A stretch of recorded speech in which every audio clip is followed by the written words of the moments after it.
Welcome to a new deep dive. Today, we're diving into a stack of fascinating insights.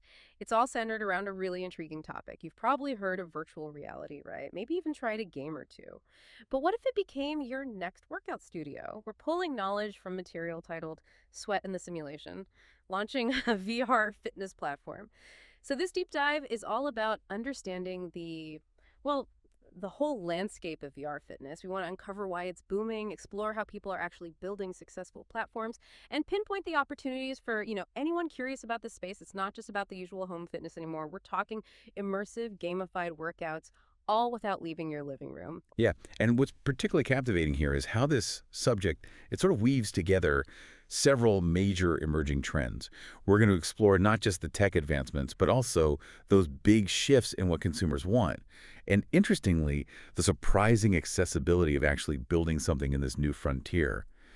Our mission for you today is really to distill the most important nuggets of knowledge, give you a clear picture of what's truly unfolding in this really exciting area. Okay, so let's unpack this then. Why VR fitness? Why is it having such a significant moment right now? It really does feel like we've crossed some kind of threshold here. Well, if we look at the broader context, the material we reviewed, it clearly points to the big acceleration post-2020. At-home workouts just exploded. Right. And traditional gym loyalty saw a bit of a decline, maybe more than a bit. And people began actively looking for exercise that didn't feel like exercise, didn't feel like a chore. Exactly, like something fun. Precisely. Yeah. And this basically created the perfect environment for VR fitness to really take hold. Absolutely. And you see major platforms like Oculus, Apple Vision Pro, MetaQuest. They're truly leaning into these immersive fitness experiences now. And look, this isn't just theoretical demand, is it? I mean, established names like Supernatural and FitXR, they've already demonstrated there's a robust, eager market out there. Which brings up a really crucial question, I think, for anyone maybe thinking about entering this space. With those big players already established, is there actually still room for others to innovate, to find a spot? And the answer seems to be. The insights we've gathered strongly indicate yes, a clear yes. There's still ample opportunity, especially for niche players. Think about highly specific experiences, maybe virtual boxing, dynamic mountain climbing, or intense, high-intensity interval training, HIIT, but in VR. Or even like meditative movement, but in these fantastical, dreamlike landscapes. Yeah, and what's especially compelling here, I think, is the gamification aspect. That really holds strong appeal for Gen Z millennials. Oh, absolutely. The whole idea that you can swing virtual swords, dodge dragons, whatever it is, and you're still hitting your step goal, that's incredibly sticky, isn't it? Totally. And when a workout is that engaging, so sticky, the material makes a really powerful connection. That's your direct path to monetization. It's not just about selling a workout session. It's about selling an experience that just naturally drives people to come back again and again. Recurring engagement. Right, makes sense. So with the why now sort of firmly established, let's shift our focus. Let's look at the how. Specifically, those unique opportunities for building something in this space. Yeah. And the insights make it really clear. You don't need to aim to build the next, VR version of Apple Fitness to succeed here. That's a really powerful distinction, I think, for anyone maybe considering getting into this. So instead, the guidance is more about focusing on building niche, really immersive workout games, or maybe exploring partnerships with existing fitness studios for distribution. Think about like a VR fitness experience themed like, I don't know, a post-apocalyptic survival run. Yeah, that was one example. Or one that merges martial arts with dance. Those are actual concepts emerging from the data we looked at. Right. Or, thinking even smaller, the materials suggest building a VR fitness challenge platform. Okay, so not a full app necessarily. No, not a full application, but more like a social layer that sits on top of existing VR experiences. A place where people can create, join, share their VR workouts. It was described pretty aptly, I thought, as Strava meets Roblox. I like that. Strava meets Roblox. Yeah, and that approach really encourages community building, which is key.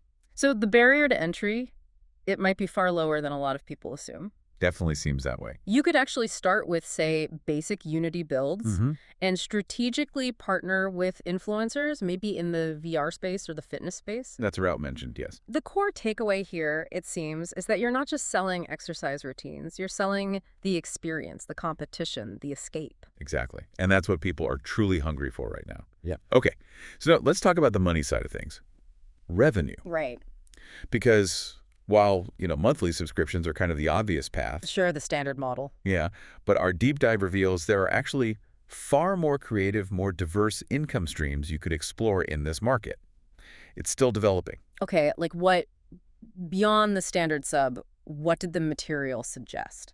Well, some really innovative ideas came up. Things like offering in-app purchases. Ah, okay. Microtransactions. Sort of. Unique workout skins, maybe exclusive music packs you can buy, or custom gear for your avatar. Gotcha. So what other ways can creators generate income then? Well, the insights we've seen suggest things like hosting live virtual group workouts. Live events. Yeah, or themed events that people actually pay a small fee to attend. There was a fantastic and frankly quite fun example given. Yeah. A VR zombie cardio night. Okay, I love that. VR zombie cardio night. Sign me up. Right. And it extends even further. You could potentially sell premium leaderboard tiers. Oh, for the competitive type. Exactly. Encourage that competition. Or Offer seamless integration with popular wearables, fitness trackers. mm-hmm. And what's particularly interesting is the B2B angle. Business to business. Meaning? Pitching your VR platform directly to, say, boutique gyms or maybe co-working spaces Mm-hmm. as an innovative part of their wellness perks for their members or employees. That's smart. A different kind of customer base. Okay, so for many people listening, the thought of actually building a VR platform, that probably sounds incredibly complex. Like you need to be some kind of coding wizard. Yeah, right? that's a common assumption. But this deep dive, it really seems to challenge that. It does. The information we've gathered clearly indicates that thanks to increasingly accessible tools, things like Unity, Yeah. Unreal Engine, and even ready-made avatar systems you can license. Right. You absolutely don't need to be a coding genius anymore, not from day one anyway. You could potentially team up with a freelance VR developer. Sure. Grab some existing assets from online marketplaces. Yeah. And you could prototype a basic experience perhaps in just a few weeks. Wow, okay. That really does lower the barrier. That opens up the field for new creators significantly. It seems to. And another critical point here is that platforms like MetaQuest, they're actively seeking fresh, engaging content. They need apps. They need apps. Yeah. And they aren't necessarily employing the same restrictive gatekeeping you sometimes see with the traditional mobile app stores. Interesting. Easier access, potentially. And what about leveraging content that, already exists out there? How so? Well, the material even explores the idea of creating fitness plugins for existing popular VR games. Plugins. Like mods. Essentially, yeah. Yeah. Turning popular action games into, well, the source called them accidental cardio sessions. Ah, accidental cardio. I like it. It's basically a plug-and-play workout mod that adds a whole new dimension to games people might already own and love. That's clever. Repurposing existing engagement. Okay, so let's say you've done it. You've managed to build something compelling. You found your initial users. What's the long-term vision look like? What's the long play in this emerging space?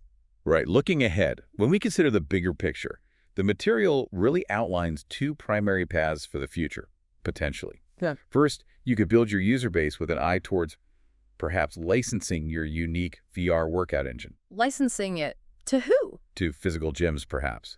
Traditional gyms who are looking to expand into the virtual realm, but maybe don't have the tech in-house. Okay, that makes sense. B2B again, sort of. Exactly. And the second path, well, if your game or experience truly takes off, goes viral, there's the potential for acquisition. Ah, the exit strategy. Potentially, yeah. Yeah. Acquisition by larger tech companies or maybe established wellness platforms looking to integrate VR. But the insights really underscore that this is still a very nascent space. It's early days. Still forming. Yeah. So you don't necessarily need to achieve absolute perfection right out of the gate. The key seems to be early, create something sticky, something engaging, And build that community. and cultivate a strong, active community around it. Okay. So what does all of this really distill down to for you listening? We've taken a pretty deep dive into this exciting frontier of VR fitness platforms. Right. And gone from understanding why now seems to be the opportune moment to build, to exploring some clever new revenue streams beyond just subscriptions, and realizing the surprising ease maybe of actually getting started. And this isn't just about a new way to, get your heart rate up. It's about pioneering a new way to create these really immersive experiences and build vibrant online communities. Absolutely. And ultimately, the core value here, it isn't merely the physical exercise itself, is it? It's that compelling mix of experience, competition, and escape the VR fitness uniquely offers people. Right, that blend. So As you reflect on this deep dive, here's a final provocative thought for you to mull over. If you were to create a VR fitness experience, what truly unique escape or maybe unexpected gamified challenge would you design? Something maybe no one else has even imagined yet. What kind of virtual world could compel people to move their bodies without them even realizing they're exercising, getting that accidental cardio? Think about how this emerging technology might just fundamentally shift our whole concept of fitness in the years to come.